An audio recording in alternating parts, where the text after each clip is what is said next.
કેમ છો દોસ્તો? મજામાં ને? આજે હું આવી ગઈ છું તમારા માટે લઈને એક ઝટપટ બની જતું મીઠાઈ, યાની કે એક છે સેવાઈની ખીર, જે બસ 10થી 12 મિનિટમાં બની જશે. તો એના માટે આપણે જોઈશે સૌથી પહેલાં એક કઢાઈમાં 1 ચમચી ઘી. તો અહીંયા એક કઢાઈમાં મેં 1 ચમચી ઘી ગરમ કરવા મૂકી દીધું છે. ઘી થોડું ગરમ થાય એટલે પછી એમાં આપણે થોડા મુઠ્ઠીભર જેટલા કાજુ સાંતળી લેવાના છે. અને કાજુને મેં છે ને અહીંયા ફાડિયા કરીને લીધા છે, આખા નથી લીધા. તમે ટુકડા કરીને લેવા હોય તો પણ લઈ શકો છો અને આખા લેવા હોય તો પણ લઈ શકો છો. હવે કાજુ થોડા સંતળાઈ જાય એટલે એમાં આપણે 10થી 15 જેટલી સૂકી દ્રાક્ષ ઉમેરીશું. તો અહીંયા હું સૂકી લાલ દ્રાક્ષ લઉં છું અને એનો સ્વાદ જ આમાં વધારે સારો લાગે છે. હવે કાજુ અને દ્રાક્ષ બંને સાથે છે, તો દ્રાક્ષ ફૂલી જાય ત્યાં સુધી જ તમારે એને સાંતળવાનું છે. પછી આપણે એને એક ડીશમાં કાઢી લઈશું અને પછી એ જ ઘીનો ઉપયોગ કરીશું આપણે સેવાઈને શેકવા માટે. તો અહીંયા હું અડધો કપ જેટલી સેવાઈ લઉં છું. હું તમને મેઝરિંગ કપનું અડધો કપ કહું છું. અહીંયા જે મેં વાડકી લીધી છે એ પોણી વાડકી જેટલી છે. પણ સેવાઈ આ જે છે એ ઘઉંની સેવાઈ છે, એટલે એ થોડી ડાર્ક કલરની હોય છે અને એને શેકાતા બહુ વાર નથી લાગતી. એને આપણે 2થી 3 મિનિટ મધ્યમ આંચે શેકી લેવાની છે. પછી થોડોક ડાર્ક કલર થઈ જાય એટલે આપણે એમાં ઉમેરવાનું છે દૂધ.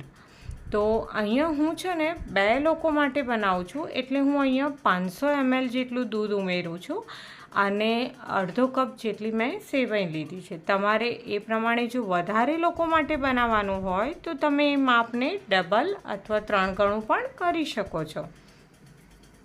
હવે થોડીક વાર સુધી દૂધ ઉમેર્યા પછી એને આપણે હલાવતા રહેવાનું છે, જેથી સેવૈયા થોડી છૂટી છૂટી રહે.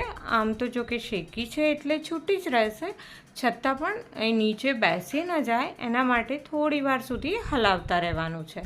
અને દૂધ ઉમેર્યા પછી તમે એને જે ગેસની ફ્લેમ છે એ હાઈ પર કરી શકો છો અને પછી એને 5 મિનિટ સુધી ઉકળવા દેવાનું છે. તો 5 મિનિટ ઉકળશે એમાં 2થી 3 ઉભરા આવી જશે અને પછી તમને લાગે કે સેવાઈ સરસ રીતે શેકાઈ ગઈ છે ત્યારે તમારે એમાં ઉમેરવાની છે ખાંડ.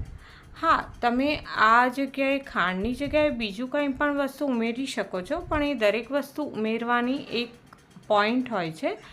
તો એ તમે મને કમેન્ટમાં લખજો તો હું તમને કહી દઈશ કે એમાં મધ વાપરવું હોય તો ક્યારે ઉમેરી શકાય અને ખજૂર વાપરવી હોય તો ક્યારે ઉમેરી શકાય. તો અહીંયા હું નોર્મલ ખાંડ એમાં 5 ચમચી જેટલી ઉમેરું છું. અને જો તમને બહુ ગળ્યું ના પસંદ હોય તો તમે 4 ચમચી કરી શકો અને થોડું વધારે ગળ્યું પસંદ હોય તો 6 ચમચી પણ ઉમેરી શકો છો. અને સાથે એમાં આપણે 5 ચમચી જેટલી ઇલાયચીનો પાવડર ઉમેરીશું, જેનાથી એમાં એક સરસ ફ્લેવર પણ આવી જશે. અને ઘણી વખતે કેવું હોય છે કે ઘણા લોકોને ઇલાયચીની ફ્લેવર નથી ગમતી, તો તમે એમાં જાયફળ પાવડર પણ ઉમેરી શકો છો. અને સાથે આપણે જે સાંતળીને રાખેલા ને એ કાજુ અને દ્રાક્ષ પણ એમાં ઉમેરીશું. અને મેં થોડા કાજુ દ્રાક્ષ ગાર્નિશિંગ માટે બાજુ પર રાખી લીધા છે.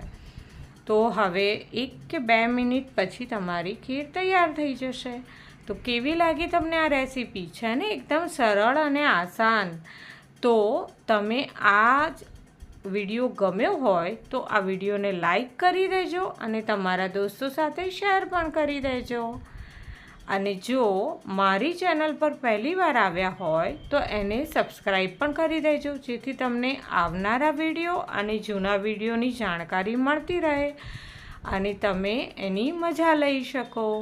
તો સબસ્ક્રાઈબ કરવાનું ના ભૂલતા. હા, થેન્ક યુ ફોર વોચિંગ અને તમારો પ્રેમ વરસાવતા રહેજો.